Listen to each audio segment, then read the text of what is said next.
Welcome back. As Joe Biden heads off on yet another beach vacation, our southern border remains wide open, where more drugs just pouring into the country.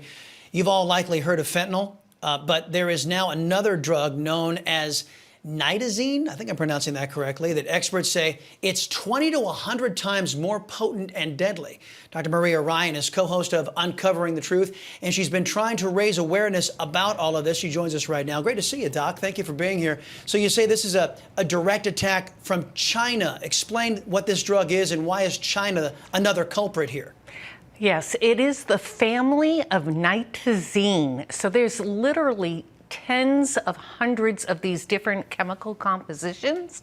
One of the one that's really popular on the street is isonitazene, street name ISO, and another really popular one is N-pyridinoetonitazene. Pyro is the street name, and they are much more deadly than fentanyl. As I've been interviewing people, I've been told that this is by design, that fentanyl, we've had the worst deaths, fentanyl poisonings last year, being the leading cause of death for those 18 to 45. I believe the CDC is a little behind in their data, and it's 13 to 56-year-olds are dying from fentanyl poisoning over COVID-19, traffic accidents, and heart attacks. This is a serious problem. The ISO looks like a real pill. It is yellowish in nature, has a big M on it, and on the other side there's a 30. And then on the pyro, it's more blue, and it looks the same with an M on it, and the other side is 30. These are fake pills. They're not real. They weren't compounded in a legitimate pharmacy. They are fake pills coming out of China, hydrocodone, oxycodone, Xanax. They look like the real thing, but they either have fentanyl or one of these nitazene compounds in it. Good grief. Okay, well, first off, it was nice to see the whiteboard make a debut on the Chris Salcedo Show. That's number one. Number two, we got some more breaking news that we want to get you to comment on. The CDC is quietly removing these social distancing and quarantine measures for COVID-19 prevention. What's your take on that? Did the science suddenly change? Why would they do such a thing? You know, I've been disappointed, Chris, in the CDC. My whole career, I worked collaboratively with the CDC. But during the pandemic, they weren't honest with the American people.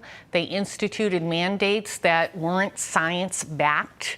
We knew cloth masks don't work in the prevention of giving or receiving COVID-19, neither do the surgical masks, but yet that was pushed.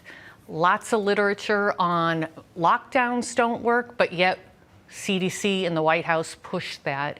So now I think now that more and more people are comfortable to come out and talk, they're quietly backing it off.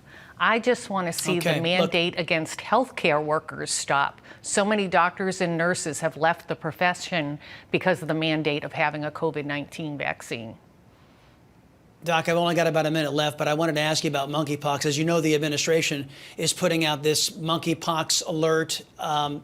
Look, some people out there are saying that the timing right before an election seems very, very suspect.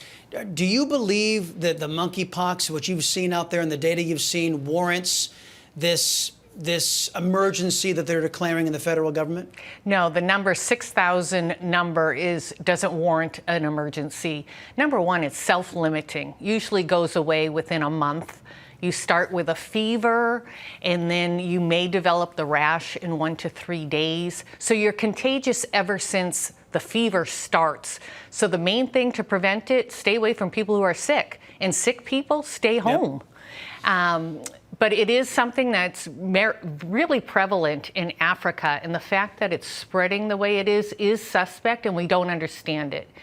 But it is self-limiting.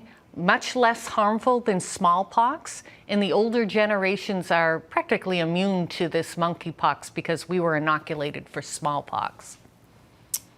Dr. Maria Ryan, thank you for introducing the whiteboard to the Chris Salcedo Show, and thanks for all the information. We appreciate it.